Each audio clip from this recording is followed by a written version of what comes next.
Maybe. You are live. Good afternoon, Crystal. How are you, ma'am? I'm hanging in the heat. I'm hanging. It's hot. I hear you. It's hot. Well, last week we talked about the issues that happen when folks don't plan their retirement plan with folks in mind to help them retire. Retirement, part of my retirement readiness project. Hmm. This is another part of that. We're going to talk about what we call the retirement bottleneck. Mm. So great to have you here. And of course, I forgot to get your bio. So hold on just a moment. All right, no problem. Oh, please forgive me. That is horribly unprofessional. Oh boy. I was waiting for you, and I thought to myself, I'm ready to go. I'm waiting for Crystal, and the camera stopped working. I went, oh no, and so I had to fiddle around with that, and then I forgot your bio. So my apologies, man. So everyone, welcome No to worries. welcome to On the Patio with Crystal and Jevon. I'm Jevon Thomas, licensed retirement plan advisor, and my colleague and friend Crystal Mitchell is a business coach and consultant. She's the CEO of Mitchell Business Solutions, co-director of Recycling Black Dollars. She's also the co-host of The Business Zone, which is another weekly online radio show, The Business Zone with Crystal and Gilbert. So please check that out. She's an instructor at Mount San Antonio Community College, a certified network for teaching entrepreneurship instructor, and a QuickBooks Pro Advisor financial strategist. Great to have you as always, Crystal. You ready to get Same going? here. Yes, I am. Same here. Hope Okay. everyone out there in listening land is sitting near an air conditioning or a nice fan. Indeed. You have to feel a little bit bad if you're complaining about the weather in Southern California because it's so nice out here all the time. But I have to admit, today is hot. It's ugly hot. Yeah. I'm hoping some folks are going to be able to stay safe. But Yeah. today on the patio, we're going to talk about um, what happens when someone can't retire, right? You Mm. and I have seen that many times in many different situations. What happens when you don't retire? But from the business perspective, okay. So situation could be the senior employee wants to retire but can't afford to. That position doesn't open up. The next employee can't advance, and eventually a strong employee leaves because they're looking to find an opportunity elsewhere, right? Right. And you and we've all done that. I can't go any further here. I'm going to go someplace else, or I'm not getting to a place I want to be in enough time, so I'm going to go someplace else. So we all know that retaining good people, is something that businesses really need. Organizations really need that. So sometimes we have to ask ourselves, who replaces Bob if he goes? And can Bob afford to leave? Right? So, when you take a look at it, and this is for one of the clips, a retirement problem at the top actually can become a retention problem all the way down the organization. Right? Yeah. Because this person doesn't want to leave, they close the holes up for other folks. Yes, it does. So, um, when you have that kind of a situation as a business owner, as a business leader yourself, it's you run into that issue of developing leaders. Those opportunities to lead folks just don't arrive, right? And then, of course, the knowledge doesn't necessarily filter down. So you're delaying transitions. That affects payroll. As you know, that's going to affect benefits, and it's going to affect planning. So from a workforce management perspective, not making sure that your folks that are going to retire have enough money to retire can really place a strand on you. So what do you do? What questions should you be asking to kind of avoid that situation? I think it does require some advanced planning. We kind of talked about that last week. That you can't wait till late. You have to kind of be working on that. Definitely need to know if it's a key employee that has been with the company for a very very long time, so they understand all the nuances about your company. Um, so you need to know what their plans are and make sure that they can get to their goal. And then at the same time, you need to be identifying someone up underneath them on who's going to be the replacement and keep that person happy. Because if not, then all chaos kind of take place. And that includes, I believe, the owner. Because I know some devastating situations that are taking place that the owner was, well, this was an illness, not necessarily retirement, but it was totally unexpected. And the company ended up having to fold, a very successful company, because there was no succession plan in place. No plan as to what if any of the key employees Yeah, are no you make longer there, right? So yeah, planning is necessary. So what kind of plan do they need to do yeah. to make You know, sure?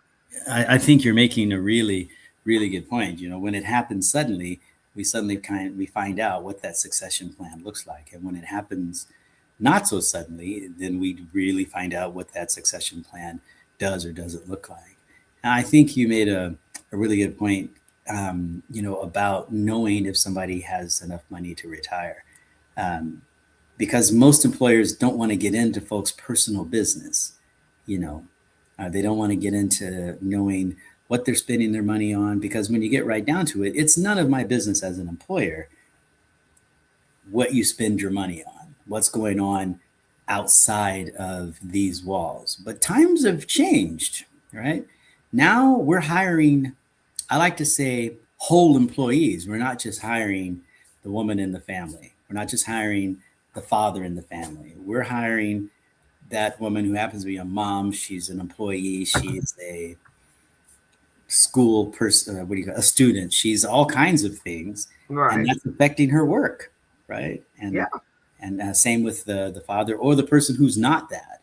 You know that affects their work also. So from a workforce management point of view, um, paying attention to retirement readiness, I think, is really really important. So have you seen retention problem actually in your business? Have you seen issues with people leaving organizations other than the one that you were thinking about, where that was an issue? And what's that kind of look like for the organization?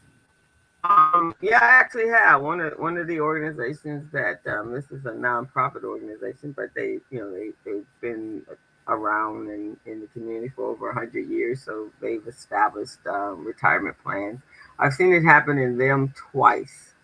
One mismanagement from a CEO, and the employees were kind of trapped because the company went through a major financial downturn, lost multiple contracts. And in that losing the multiple contracts, a lot of the older staff who was ready to retire had to stay.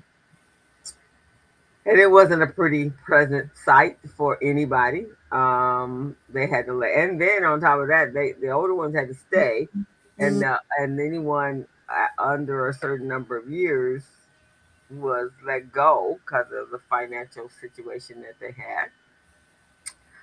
Um, Company was even in a position that the older ones had to stay because they couldn't pay them out.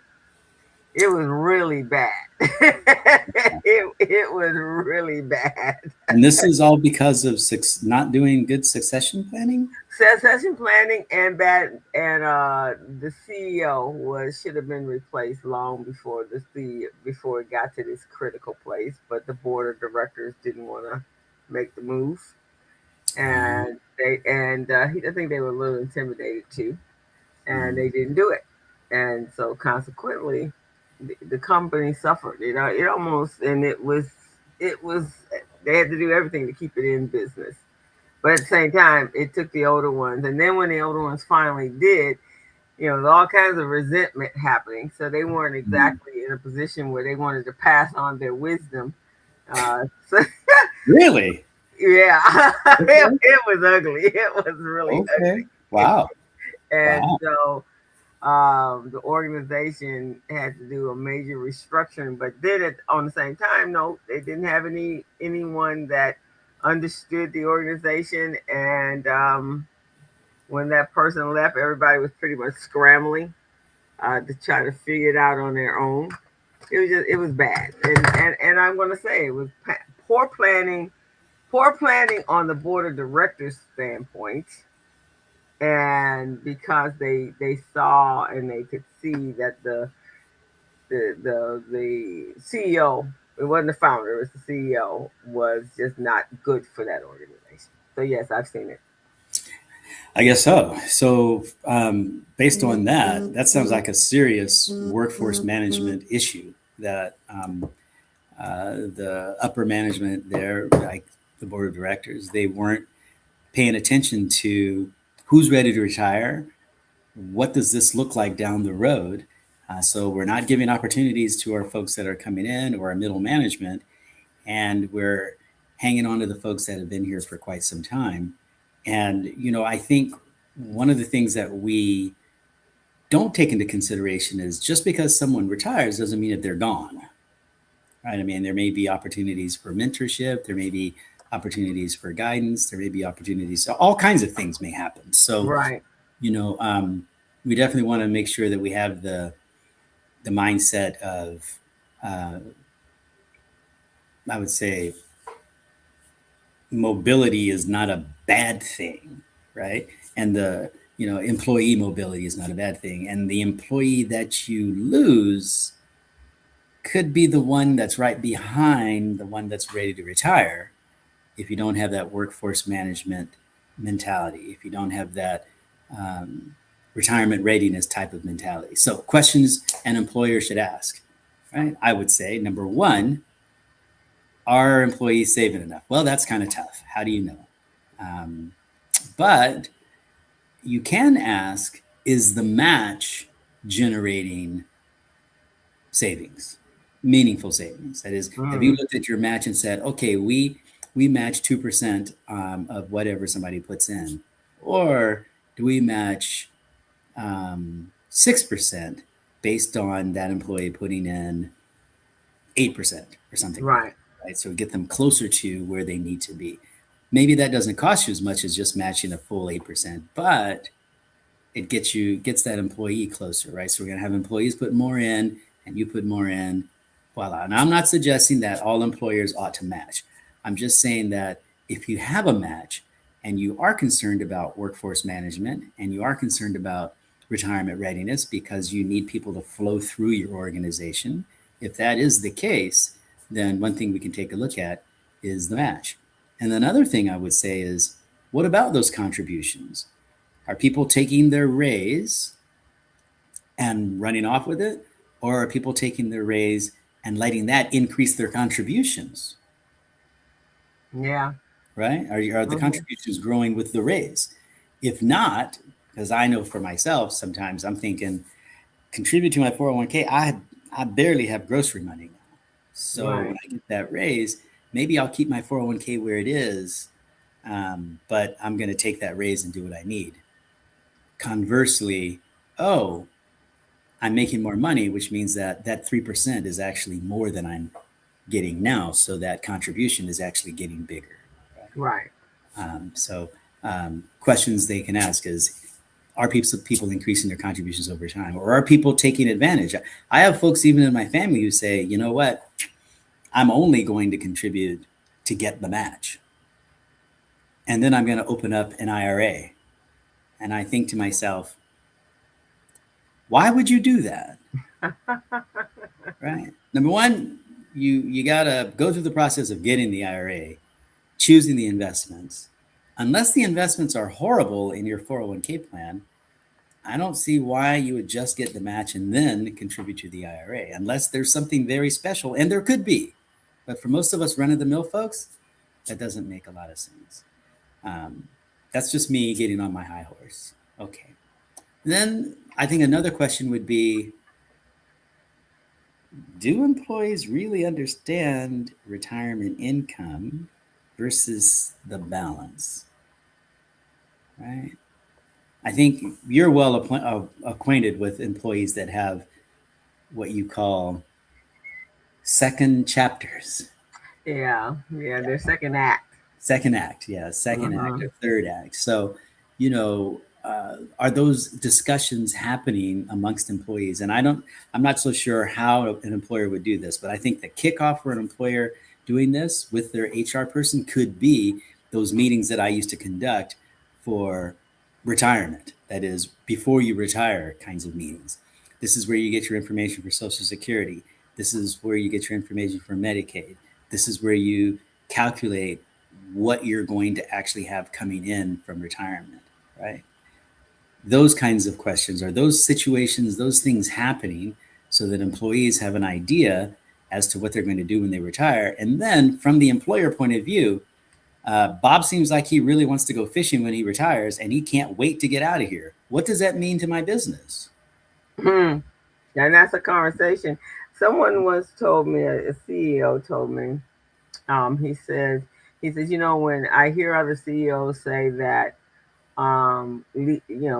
uh, employees should leave their personal world and their personal lives and their personal needs at home.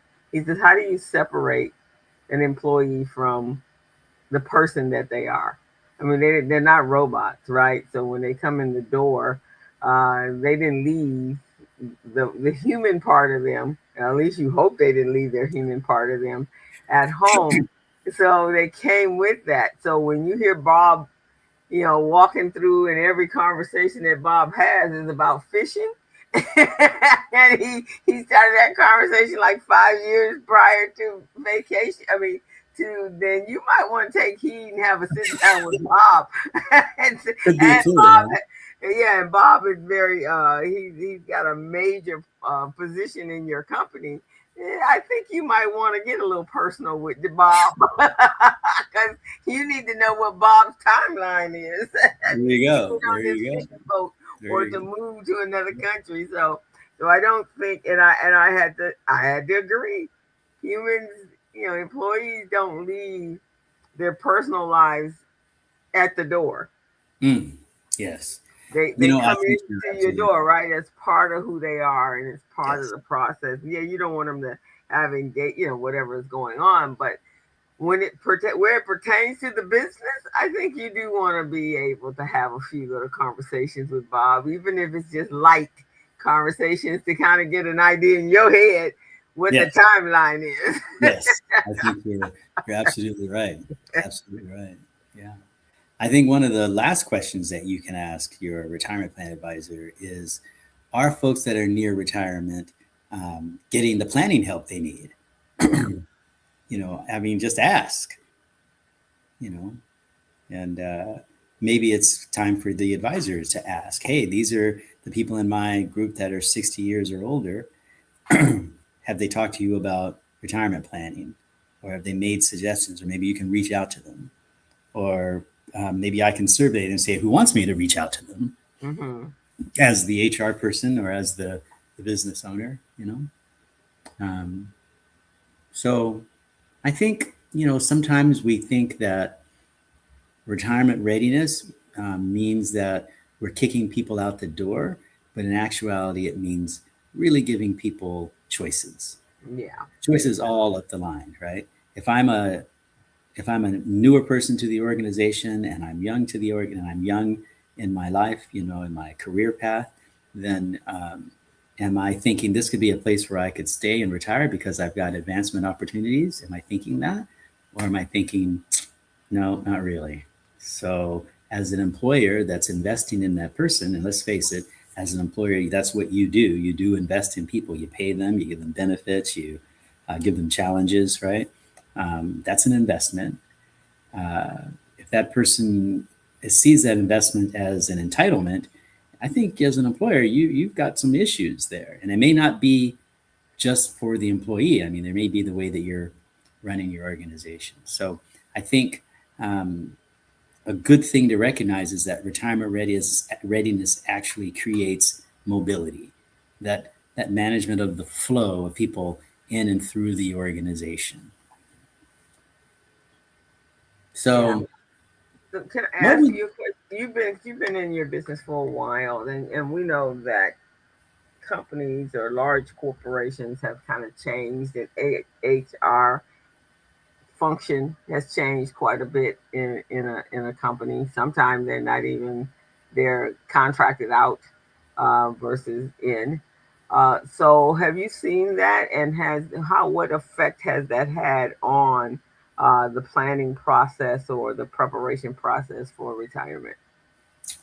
for the last 20 some odd years, I would say I've been in the retirement plan business. So I look at things a little bit differently. I've been in Hmm. businesses where people talk about, they talk about retirement a lot in the companies where I work. Hmm. Um, but as a person that talks to other companies, I can tell you that there are many HR folks out there who just don't know anything about retirement. And I don't want to say that as a disparaging remark because they have to know so much about so much now, Hmm. especially here in California. So when they get a chance to have a professional come in and talk about retirement, which is a big issue to almost every HR person I know, it's a big thing.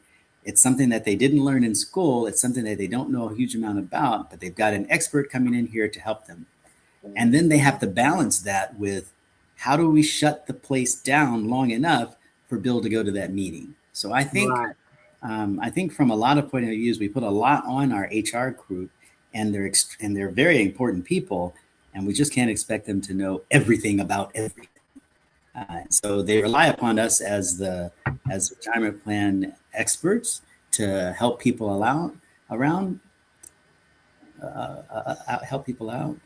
I think though that many times uh, benefits people.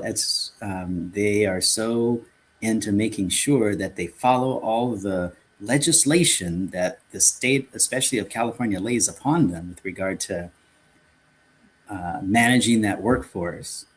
That they just let that retirement thing be what it is. Look, Let it be what it is. we got enough to focus on here. Okay. Do they have a plan? Do they know they have a plan? Good. Okay.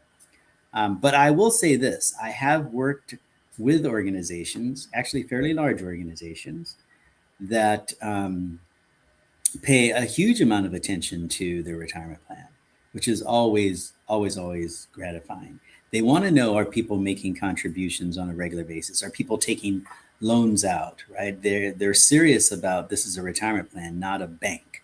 Right? Right. They're very serious about people actually reaching their retirement goals, and so they ask questions like, how many people have used the website? How many clicks did we get with regard to changing funds around? How many people have reacted to the latest whatever happened in the economy? So I would say it's kind of a mixed bag, but I would say that there definitely are some HR people and owners of companies that are very concerned about people reaching their retirement goals. And I think some of the some of the hamstrings that these folks feel, I think sometimes they're not as big as they think they are. Right? So Mm.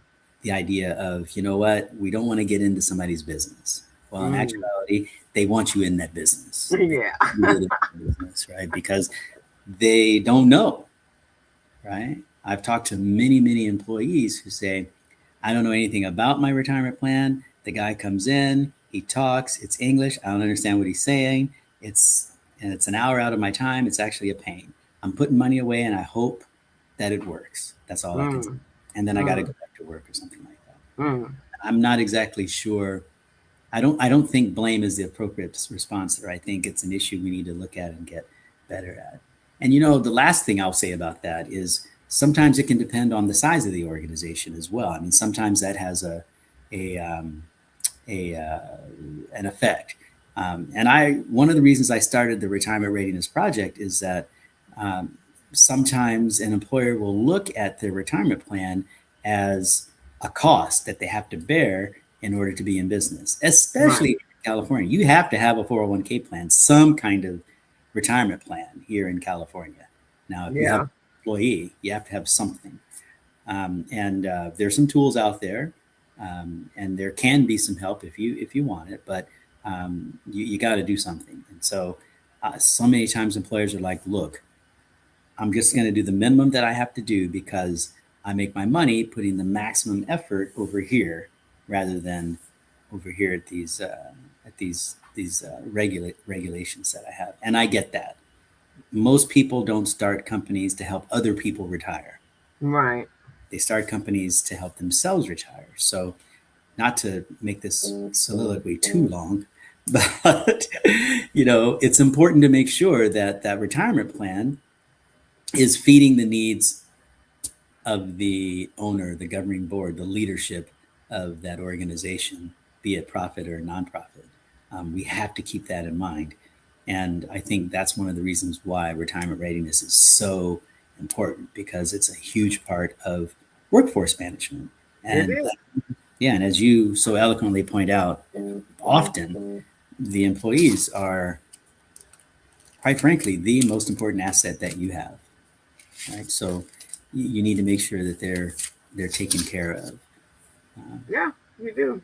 And that's everything. I mean, because of account, what I do for a living, how you're bringing your revenue really is reliant upon your staff, and that's one thing we are always encouraging solopreneurs is you have to get to a position where you can hire because you're very limited on your capacity until you can multiply yourself and you're no longer the sold person out there doing all of the work.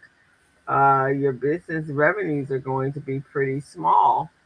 And if you have bigger dreams don't come without a staff, trained, educated staff that they know you care about them. Staff. That staff, yes. Well, Yeah. that There's other staff. staffs, I'm not so sure, but Not that just particular any one, staff, but yeah, that that particular staff, staff. yes. That's important. That's important. You know, Yes. Thank you. Once again, I want to say, though, that for the clip, that retirement readiness is not about getting people out the door, but it's about giving people choices. Yes. I think that's something that we have to really drive home. And then the last thing I'll say for the clip is that um, if you don't have retirement readiness as a fulcrum of your benefits program, fulcrum, that's a big word. Nice Let's word say though. retirement readiness is a very large part on the seesaw, at least. Nice Um, word. yeah. Anyway, the talented person that you may be losing is the person that's waiting behind that person that retires. Yeah. Right. So who knows where your company can go once you bring in that staff with the fresh ideas and the new ways of looking at things, who's been waiting in the wings for so and so to retire or to move on. Yeah. I agree. I agree. And it would be nice when we get back to that where everybody kind of cares about everyone else, and it's in a much more amenable place in this world, I guess. One of the major decisions, I knew I wanted to be a entrepreneur way back there, and I had a plan. But when I was working in corporate America, the work culture was the primary driver for me. When the workplace um, became where the owners didn't care about the employees, and Mm, which then created a toxicity yeah. that really would just, I mean, rapidly through the morale of the people. Mhm. Then you come away feeling like, okay, I'm working for them, but am I making any difference? Is there any changes in the world, or even what we're doing? Is it making, you know?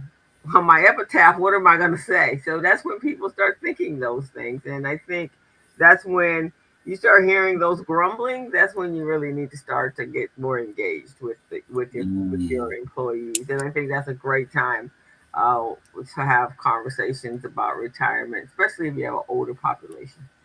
I think you're right. I don't think I could have said it any better than that. That is, I think you hit the nail on the head. That is the time, when you hear those grumblings, maybe even before that, so you don't hear those grumblings. So, So that, yeah, so you don't hear those yeah, grumblings, right? yeah. So But don't ignore those grumblings. right. Like, don't pretend like you don't hear those grumblings and that it has no effect. And I think, used to be in days when you and I first started working, um, you know, replacing valuable employees was really not that challenging, but replacing valuable employees is a bit challenging. There may be numbers out there in quantity, but quality is not out there. I don't want to get into that. I But don't I'm think just that saying was a good from a show. business success side of it, Yes. right? And so just speaking of just being more connected, and it's not just about the making of the money. It's about who's helping you make that money. You're speaking so much truth there. I was a bit flippant before, but you are spot on. The environment that you work in is dramatically important. And we have a lot of employees out here who feel like, um, I got to get mine before somebody gets theirs, and I'm alone in this world, and I got to just get what I got to get and do what I got to do. And then next to employers who are like, look, if you really wanted to be successful, you start your own company. That's what I did. I think there's a lot of meism out there. Mm-hmm. However, I also realize though that there are tons of employees who really want to do a great job, and they want to do that great job for the clients that they serve and the team that they're on, and the leadership team and the leadership that they get, and the opportunities that they get to look forward. Those employees are very much out there, and there are Mm-hmm. lots of leadership teams who recognize that, as you so eloquently suggest, the most important asset they have is that employee, whether it is the first person that employee sees when they come in the door, whether it's that person that is preparing the paperwork, or it happens to be the last person that person says when it's time for the client to leave. Um, One of the things that we've stressed when I was working for someone else was, be easy to do business with, right? So we want to be Yeah. easy. Don't be hard to do business with, right? And Yes. how you treat your employees, and and more importantly, how your employees feel about being there is very, very important to that, I think. So I'm right there with you. Employees are extremely important. However, at the same time, I would say if I'm the owner of an organization, and I do own this little organization, I would say employers have a big responsibility, and they got a tough job. They They do. got to get this done with people who want to do it, and folks they can trust. Yeah. And so often, just because you get a paycheck doesn't mean that I can trust you to treat my customers well. And they are my clients. Yeah. Just as much as you're serving them, they are my clients. Me, the leadership team. Those are our clients, our Mhm. people that are doing business with us. They are all putting money in our pockets. It's not just me or just you. So, No, that's very true. No, it's a win-win situation for everybody. I'm so glad you said that, because I think that is the real truth there. If you're, and that's what the Retirement Readiness Project is really all about, a win-win solution. It's not it's not I win you lose, and it's certainly not, hey, let's just compromise on this so that nobody wins and everybody loses. Let's make it a win-win, and we Yeah. can do that. It just takes a little bit of out of the box thinking, which is why you and I are here. Yeah. Exactly. Exactly. Well, this has been great. It's always awesome talking with you. I'm gonna read your bio, and Okay. if you want a last word, you can, or you can just say, Javon, you already talked enough. But No, I think we'll be back next week, but I think we've done a good job today. that would be the corner. Okay. Well, Yeah. everyone, you've been listening to On the Patio with Crystal and Jevon. I'm a retirement plan advisor, but my friend Crystal is a business coach and consultant. She's the CEO of Mitchell Business Solutions. She's the co-director of Recycling Black Dollars, co-host of The Business Zone with Crystal and Gilbert. That's another weekly online radio show I would encourage you to listen to if you get a chance, and send in a note and comment. Now, there you go. Well, on anybody's YouTube.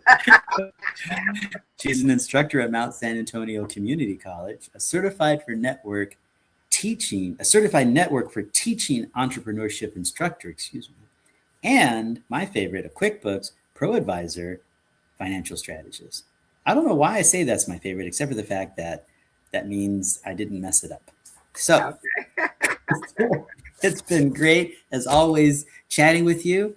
And we will see everybody next time on the patio. And we'll talk about Those more retirement conversations on the readiness. patio. We'll see you guys. Have a fantastic one. Oh, that's funny.